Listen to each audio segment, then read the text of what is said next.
No dia 24 de fevereiro de 2022, o mundo assistiu atônito a Rússia invadir a Ucrânia e iniciar o maior conflito em solo europeu desde a Segunda Guerra Mundial. Imediatamente, o medo de um confronto nuclear se espalhou pelo mundo, na mesma medida em que o Ocidente aplicou sanções rigorosas contra os russos, com um objetivo claro: destruir a economia do país chefiado por Vladimir Putin. Mesmo assim, um ano depois, cá estamos nós. A luta armada continua a todo vapor. Então, muitas perguntas surgiram. As sanções contra a Rússia surtiram efeito? Quem está ganhando esta guerra? E quando ela irá terminar? Por meses, o planeta assistiu sob tensão às movimentações militares russas em sua fronteira com a Ucrânia. Na época, o chefe do Estado-Maior das Forças Armadas dos Estados Unidos, General Mark Milley, disse que a Rússia poderia tomar Kiev, a capital ucraniana, em apenas 3 dias. Antes do ataque, enquanto todos prendiam a respiração, havia ainda a esperança de que as diferenças entre as duas nações do leste europeu fossem resolvidas diplomaticamente. Para dissuadir a Rússia de seu projeto de ataque, o Ocidente avisou claramente: se Putin ordenasse a invasão à Ucrânia, haveria consequências na forma de sanções econômicas devastadoras. Os alertas não adiantaram e a fronteira russo-ucraniana foi rompida pelas forças militares da Rússia. Então, o Ocidente respondeu como prometeu, aplicando vários pacotes de penalidades econômicas. O objetivo era simples: fazendo a economia da Rússia colapsar. Ela teria dificuldade em manter seu exército em campo e a população russa, diante de uma crise, se voltaria contra Putin. Então, as sanções foram várias e sobre vários setores. Umas atingiram os bilionários russos, conhecidos como oligarcas, e que são sabidamente muito próximos de Putin. Propriedades desses magnatas em solo europeu foram tomadas, superiates foram confiscados em portos, e seus recursos em bancos europeus e americanos foram congelados, e não acabou por aí. As punições econômicas foram muito além dos bilionários. O Estado russo também foi fortemente atingido. Metade das reservas do Banco Central da Rússia foram congeladas. O país foi proibido de importar itens de tecnologia ocidental, de setores de aeronáutica, eletrônica e artigos de luxo. Punições também foram aplicadas contra empresas russas estratégicas para o conflito, como fabricantes de tanques e drones. Mas a maior pena para a economia russa, que para muitos faria o sistema econômico do país ruir, foi sua exclusão do SWIFT, o Sistema Bancário Internacional. O SWIFT permite que mais de 11 mil instituições financeiras ao redor do mundo sejam conectadas e aptas a realizar importantes operações financeiras, envolvendo países e grandes corporações. Desde sua criação, em 1973, nenhum país do porte da Rússia havia sido excluído do sistema. Portanto, os analistas disseram que essa exclusão seria como uma sanção nuclear de potencial devastador. E por uma simples razão: era consenso que fora do SWIFT seria impossível transferir dinheiro de um país para o outro de um jeito seguro. As punições à Rússia tampouco vieram apenas dos países contra a guerra. Grandes companhias multinacionais aderiram massivamente à campanha de cancelamento do país de Putin. McDonald's, Nissan, Starbucks, L'Occitane, Apple, Samsung, Adidas e várias outras grandes marcas não perderam tempo ao avisar para o mundo que também puniriam a Rússia, diminuindo ou encerrando suas operações no território. Só que um ano já se passou. E aonde essas sanções levaram? Eu posso te adiantar uma coisa: não levaram para o lugar que o Ocidente esperava, pois na guerra, soluções sempre são encontradas.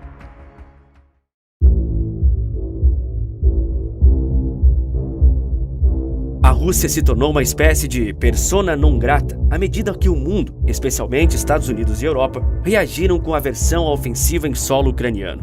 Nos dias de hoje, as grandes marcas também se preocupam, muito mais do que em períodos como o da Segunda Grande Guerra, em sinalizar para os consumidores que não estão do lado da violência ou da intolerância. Mais aversão ainda, essas grandes empresas têm de serem associadas a países causadores de uma guerra.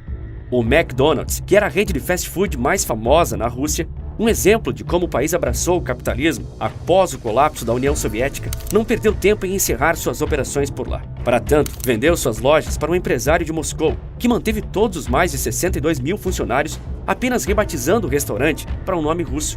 O cardápio só passou por uma repaginada, onde o clássico Big Mac hoje se chama Big Hit.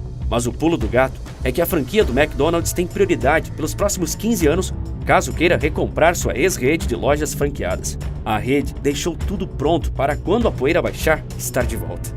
A montadora japonesa de carros Nissan fez um movimento bem semelhante ao da rede americana de fast food. Ela vendeu suas operações para um instituto de pesquisas automobilísticas da Rússia por um valor simbólico de €1, ou R$ 5 na cotação da época. Apesar do preço irrisório, ficou expresso no contrato que a fabricante tem 6 anos com opção de recompra de todas suas instalações em solo russo. O Starbucks, maior rede de cafeteria do mundo, também saiu da Rússia. E sabe qual foi a maior mudança para os consumidores russos? O novo nome, Star Coffee. As logomarcas das empresas são, praticamente, um jogo dos 7 erros. Difícil achar o que tem de diferente de antes. Marcas de tecnologia como Apple e Samsung ainda são vistas nos grandes shoppings de Moscou e São Petersburgo, principais cidades russas. A multinacional de cosméticos L'Occitane também anunciou a saída do país, mas ainda opera normalmente por lá. Mas com uma diferença, seu nome está escrito com as letras do alfabeto cirílico. De resto, tudo igual. A marca de calças jeans norte-americana Levi's foi outra que anunciou que deixaria o país em março de 2022. Mas 3 meses depois, reabriu suas lojas com um nome diferente, JNS. O mercado russo se adaptou às condições, fazendo uso intenso de um mercado paralelo de importações, para o qual o governo faz vista grossa. Propriedade intelectual não é mais respeitada no país, e os clientes não parecem se importar com isso. Afinal, terão seus iPhones de uma forma ou de outra. Aliás, mesmo companhias que fecharam suas lojas físicas ainda mantêm seus sites no ar, com produtos à venda. Mas caso algum dia todas essas empresas cumpram sua palavra e fechem os estabelecimentos, a Rússia ainda teria uma outra solução: seus aliados. Muitos países euroasiáticos fazem parte do seleto grupo que está sendo a válvula de escape de um país sufocado pelo Ocidente.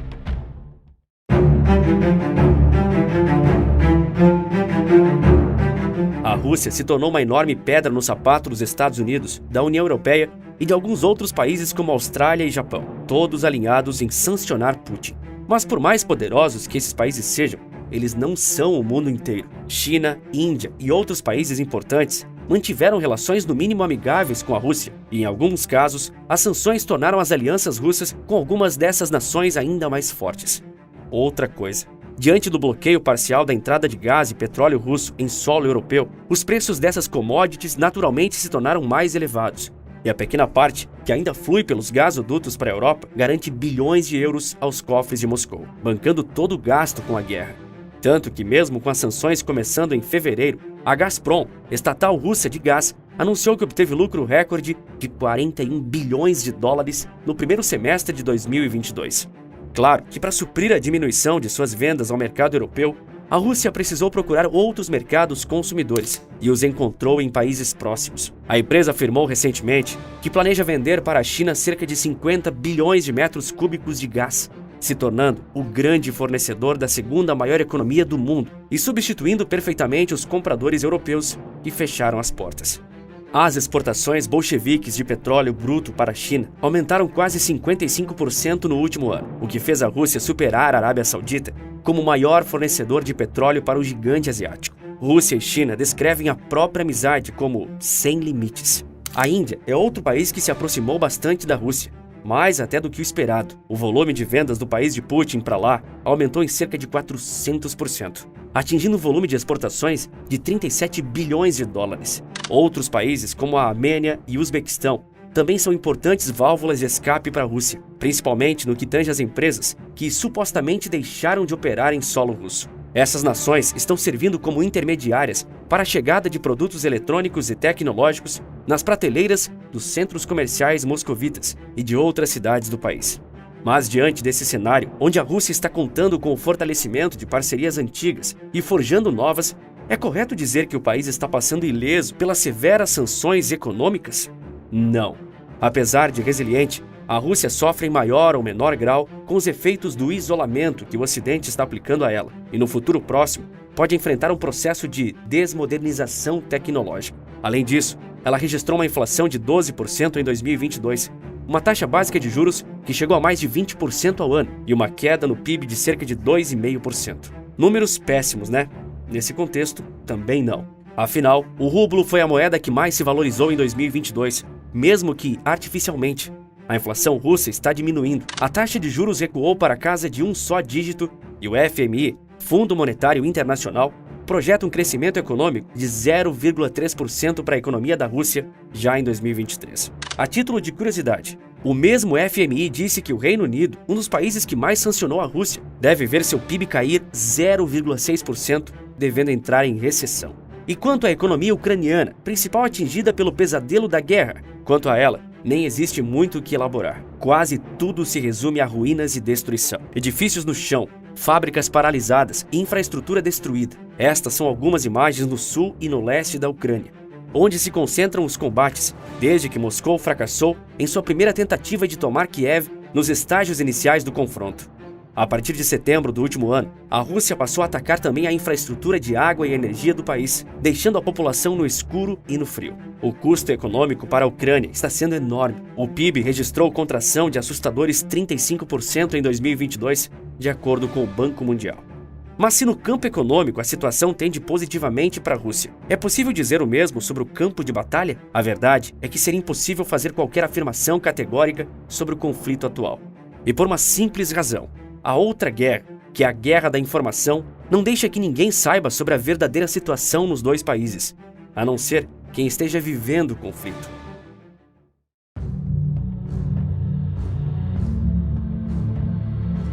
Ao disparar o primeiro tiro, todas as guerras compartilham a semelhança de terem uma mesma vítima: a verdade. Encontrar informações precisas e confiáveis no conflito russo-ucraniano é uma tarefa árdua, já que é a primeira guerra em larga escala na época da internet, onde informações verdadeiras e falsas se espalham na mesma velocidade. Afinal, qual lado sofreu mais baixas? Essa é a pergunta de $1 milhão. As fontes divergem a todo instante, com a inteligência da Noruega afirmando que 180 mil russos foram mortos ou feridos nos combates, enquanto esse número é de 100 mil para o lado ucraniano. Mas eles não explicaram como chegaram a esses números. Em novembro, a presidente da Comissão Europeia, Ursula von der Leyen, informou que mais de 100 mil ucranianos haviam perdido a vida nas lutas. Desde então, o conflito deteriorou bastante, o que pode fazer com que o número seja muito maior 3 meses depois. O diretor da CIA, William Burns, estimou em julho de 2022 que as perdas russas estavam na casa de 15 mil soldados e quase 45 mil feridos. A Rússia, nos meses seguintes, adotou uma postura menos ofensiva no campo de batalha, perdendo cidades estratégicas como Kharkiv e Kherson ao bater em retirada, o que tende a diminuir perdas em seus pelotões. Muitas dessas informações são de difícil verificação, com cada lado alegando mais perdas para o outro e menos para si. E essa é a tônica do conflito, cada lado com uma narrativa. Para a Ucrânia e o Ocidente, é cristalino como a água que a Rússia está praticando crimes contra a humanidade. O caso que tornou a questão de crimes de guerra sendo cometidos foi na cidade de Bucha, nos arredores de Kiev. Quando as tropas ucranianas recuperaram a cidade, encontraram corpos de civis aos montes no chão, muito em posição de rendição, outros com tiros dados pelas costas, e um grande número deles tinham possivelmente sido violentados. Mais uma vez no conflito de versões, a Rússia disse que tudo não passou de uma encenação ucraniana para incriminá-la. Neste caso, 2 vídeos de qualidade duvidosa foram usados para implicar que as pessoas estavam apenas fingindo estarem mortas. A agência AFP conseguiu desmentir essa alegação simplesmente porque tinha profissionais no local. A Ucrânia também é acusada de cometer crimes no conflito, como ao espalhar minas terrestres proibidas em áreas civis. Nesse mar de versões, existem verdades irrefutáveis, como a quantidade exorbitante de refugiados. De acordo com a ONU, os combates obrigaram 8 milhões de pessoas a abandonar a Ucrânia, sendo a Polônia o país que mais recebe os que fogem do pesadelo. A Rússia recebeu outros milhões de ucranianos, enquanto Kiev a acusa de estar levando muitos deles à força, o que também configura crime de guerra. As informações que dizem respeito ao estágio atual dos embates também são mais consensuais. Para especialistas, a Rússia está praticando uma guerra de atrito, uma estratégia que serve para levar o inimigo à exaustão, tanto física quanto mental, de homens a equipamentos. Uma tática que pode estar dando certo, já que a OTAN revelou que seus estoques de munição estão praticamente esgotados pelo uso exacerbado por parte das tropas ucranianas, que está disparando cerca de 10 mil peças de artilharia por dia. Um diplomata europeu chegou a dizer a Reuters que se a Europa lutasse contra a Rússia, alguns países ficariam sem munição em dias. A linha de frente pouco se movimentou desde o mês de setembro, quando a Ucrânia deu duros golpes em Moscou, ao retomar Kharkiv e 2 meses depois Kherson. Desde então, ele se mantém numa posição mais defensiva, e a Rússia registrou avanços lentos numa linha que se estende por mais de 1.500 quilômetros. Ela conquistou em janeiro a cidade de Soledar, e no momento em que esse vídeo é feito, está pressionando pela captura de Bakhmut. E a batalha por Bakhmut é descrita como um moedor de carnes. Essa cidade é estratégica, pois ser uma das últimas fortalezas ucranianas no caminho russo para consolidar o domínio da região leste do país. Para mudar esse cenário, Kiev está apelando aos seus aliados ocidentais a lhe enviar equipamentos mais robustos, como mísseis antiaéreos, tanques e até mesmo caças supersônicos. Os 2 primeiros foram obtidos e deverão chegar nos próximos meses. Os caças ainda não foram enviados e o Ocidente nega que irá fazê-lo. Mas quem sabe daqui 3 meses? Você deve estar se perguntando, quando o conflito irá acabar? Só que na insana lógica da guerra, para Moscou, a manutenção do conflito pode ser boa. Putin tem usado o que ele chama de Operação Militar Especial na Ucrânia para sustentar a ideologia do seu governo, reforçando o discurso nacionalista e expansionista. E esse conflito é fundamental para obter o apoio da população ao uso do poder militar e econômico com o grande objetivo do Kremlin, de fazer a Rússia voltar a ser uma superpotência, como eram nos tempos da União Soviética. No lado da OTAN e da União Europeia, a manutenção do conflito vem unindo mais aliados e ajudando na expansão do bloco militar no leste europeu. Seja para a manutenção ou para o fim do conflito, hoje é impossível saber o que vai acontecer. Não há dúvidas de que a Ucrânia está lutando bravamente e, apesar das perdas colossais, o país não dá nenhum sinal de que pretende se render. O Ocidente também está assumindo mais claramente uma posição e hoje parece muito mais disposto a enviar equipamentos pesados para infligir grandes danos ao inimigo comum. E a Rússia? Bom, o país se diz, repetidamente, disposto a cumprir todos os seus objetivos, não importa o custo. As sanções ocidentais mostraram até aqui que não são capazes de demover Putin da guerra, que já se tornou existencial para ele. O estágio atual do conflito, então, é de manutenção do estado de beligerância. Ninguém está disposto a recuar. Um confronto que, para especialistas renomados, duraria só 3 dias, já mostrou muito bem que pode se estender a um ponto que ninguém mais sairá vencedor. E sim, eu sei que você tem a curiosidade de saber quem está por trás desses vídeos. E se você também quiser descobrir como que eu criei um negócio seguro e altamente lucrativo a partir do YouTube, usando o computador e um pouco do meu tempo livre, eu mesmo decidi colocar a cara e te ensinar tudo isso. É só acessar a aula gratuita no primeiro link aqui na descrição ou apontando a câmera do seu celular para o QR Code que aparece agora na sua tela. E se você gosta de verdade dos vídeos aqui do canal, me segue também no Instagram. Lá eu consigo ter uma interação muito melhor com você. @maestria nos negócios. Segue lá. Se você gostou do vídeo, não se esqueça de dar o like e principalmente se inscrever. E você sabe qual o exército mais temido do mundo? É o que eu te conto no vídeo que está aparecendo agora na sua tela. Por esse vídeo é isso. Um forte abraço e bons negócios!